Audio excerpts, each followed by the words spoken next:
बिस्मिल्लाहिर्रहमानिर्रहीम। अस्सलाम वालेकुम डियर स्टूडेंट्स।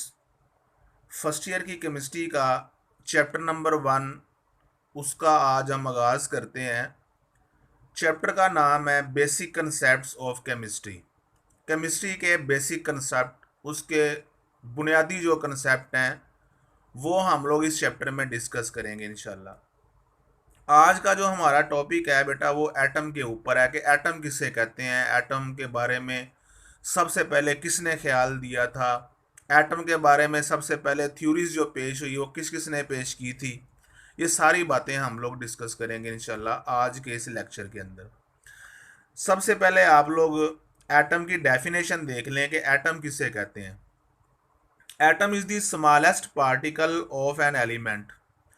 एटम किसी एलिमेंट का सबसे छोटा पार्टिकल होता है which can take part in a chemical reaction, जो किसी केमिकल रिएक्शन में हिस्सा ले सकता है। केमिकल रिएक्शन जब हम मुख्तलिफ चीज़ों का करवाते हैं तो बेटा उनके जो एटम होते हैं वही रिएक्शन के अंदर हिस्सा लेते हैं। इसलिए यहाँ पर उसने कहा कि एटम किसी चीज़ का सबसे छोटा पार्टिकल होता है जो किसी केमिकल रिएक्शन में हिस्सा ले सकता है।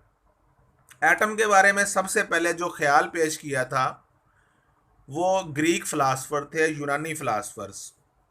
Greek philosophers thought that matter could be divided into smaller and smaller particles to reach a basic unit. जो यूनानी फिलासफर थे उनका ख्याल था कि जब हम मैटर को डिवाइड करते जाएंगे, छोटे छोटे पार्टिकल में तकसीम करते जाएंगे to reach a basic unit, तो एक ऐसा छोटा पार्टिकल आएगा which could not be further subdivided, जिसको हम मज़ीद तकसीम नहीं कर सकते।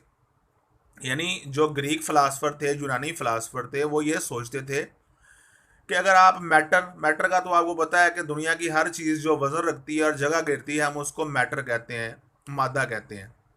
तो ग्रीक फिलासफर ये सोचते थे कि कोई भी मैटर हो, कोई भी चीज़ हो, अगर हम उसको डिवाइड करते जाएं, तकसीम करते जाएं, तकसीम करते जाएं, तो एंड में एक ऐसा छोटा पार्टिकल आएगा कि जिसको हम विच could not be further subdivided, जिसको हम मज़ीद तकसीम नहीं कर सकते। बाद में एक ग्रीक फिलासफर था democracies, called these particles Atmos. उसने उन पार्टिकल्स को एटमोस का नाम दिया। एटमोस का मतलब क्या होता है? इनडिविजिबल। नाइन्थ क्लास की केमिस्ट्री में भी आप लोग पढ़ के आए हैं, जिसका मतलब है नाकाबिले तकसीम। यानी उनका ख्याल था कि एटम वो पार्टिकल होता है जिसको हम मज़ीद तकसीम नहीं कर सकते। उसके बाद बेटा फिर जब एटम के बारे में ग्रीक फिलासफर्स ने अपना ख्याल पेश किया तो उसके बाद जॉन डाल्टन जो था, एक इंग्लिश स्कूल टीचर था, इसने 1808 में एटॉमिक थ्योरी पेश की थी, जिसका जो मेन पास्टुलेट है वो क्या था कि all matter is composed of atoms. तमाम मैटर जो होता है वो किस पर मुश्तमिल होता है? एटम्स पर। ये नाइन्थ की केमिस्ट्री के चैप्टर नंबर 2 में हमने डाल्टन की एटॉमिक थ्योरी पढ़ी हुई है। उसका उसने मेन जो पॉइंट है वो यहाँ पे डिस्कस किया कि all matter is composed of atoms of different elements. तमाम जो मैटर है वो किस पर मुश्तमिल होता है? मुख्तलिफ एलिमेंट्स के एटम्स पर, विच डिफर इन देयर प्रॉपर्टीज, जिनकी प्रॉपर्टीज़ क्या होती हैं? मुख्तलिफ होती हैं। जैसे पानी है, अगर आप पानी की बात करें तो उसमें दो डिफरेंट एलिमेंट्स के एटम्स हैं, हाइड्रोजन और ऑक्सीजन के। अब एटम जो होते हैं बेटा दो तरह के होते हैं। कुछ एटम वो होते हैं जो इंडिपेंडेंटली एग्जिस्ट कर सकते हैं, आज़ादना तौर पर अपना वजूद बरकरार रख सकते हैं, जैसे कि नोबल गैसेस की एग्जांपल दी हुई है, helium, neon etcetera have atoms which have independent existence. क्योंकि ये जो नोबल गैसेस हैं ये रिएक्ट नहीं करती, इनके जो एटम होते हैं वो आज़ादना तौर पर रह सकते हैं, किसी से बॉन्ड नहीं बनाते, किसी के साथ कंबाइन नहीं होते। While atoms of hydrogen, nitrogen and oxygen do not exist independently. लेकिन जो इन एलिमेंट्स के नोबल गैसेस के अलावा जो एलिमेंट्स हैं, जैसा कि हाइड्रोजन है, नाइट्रोजन है, ऑक्सीजन है, इनके सिंगल जो एटम होते हैं ये एग्जिस्ट नहीं कर सकते। ये या तो आपस में मिलकर, अगर हाइड्रोजन की बात करें तो H2 की फॉर्म में दो एटम मिलकर रहते हैं, या अगर हम नाइट्रोजन की बात करें तो उसके 2 एटम जो होते हैं वो N2 नाइट्रोजन मॉलिक्यूल की फॉर्म में पाए जाते हैं। या अगर हाइड्रोजन के अपने एटमों के दरमियान बांड ना बने तो ये किसी और के साथ, जैसे पानी के अंदर जो है वो ऑक्सीजन के साथ मिल जाते हैं। ठीक है, यानी इंडिपेंडेंटली आज़ादाना तौर पर अपना वजूद बरकरार नहीं रखते। ये बात भी आपको क्लियर होगी।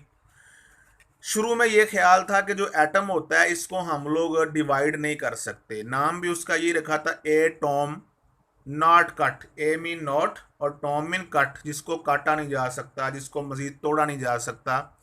लेकिन बाद की हमारी जो तहकीकात हुई, रिसर्चेज हुई, उसमें हमने फिर आगे देखा कि एटम जो होता है उसको हम मज़ीद डिवाइड कर सकते हैं छोटे पार्टिकल्स के अंदर।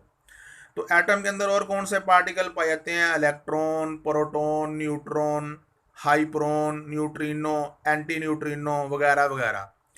तकरीबन 100 से ज़्यादा पार्टिकल जो हैं ऐसे एटम के अंदर डिस्कवर हो चुके हैं। लेकिन जो इलेक्ट्रॉन, प्रोटॉन और न्यूट्रॉन हैं इनको हम फंडामेंटल पार्टिकल्स कहते हैं, एटम के बुनियादी ज़र्रात कहते हैं। उसके बाद बेटा एक स्वेडिश केमिस्ट था जैकोब बर्जीलियस, जे बर्जीलियस। इसने determine atomic masses of elements, इसने एलिमेंट्स के अटामिक मासेस जो थे वो मालूम किए थे। And developed the system of giving elements a symbol, और एलिमेंट्स को सिंबल देने का जो मेथड था वो भी सिस्टम इस बंदे ने दिया था, बर्जीलियस ने। जिस तरह आप लोग सिंबल, हाइड्रोजन का सिंबल H है, ऑक्सीजन का सिंबल O है, इस तरह से यानी इस बर्जीलियस ने जो है वो 2 काम किए। एक तो उसने अटामिक मासेस दिए एलिमेंट्स के, वो मालूम किए, और दूसरा इसने जो है वो एलिमेंट्स को सिंबल देने का तरीका जो है वो निकाला। तो ये आसान सा एक टॉपिक था हमारा, फर्स्ट आज स्टार्ट है। कल इंशाल्लाह हम लोग एविडेंस ऑफ एटम वो डिस्कस करेंगे। ओके, अल्लाह हाफिज़।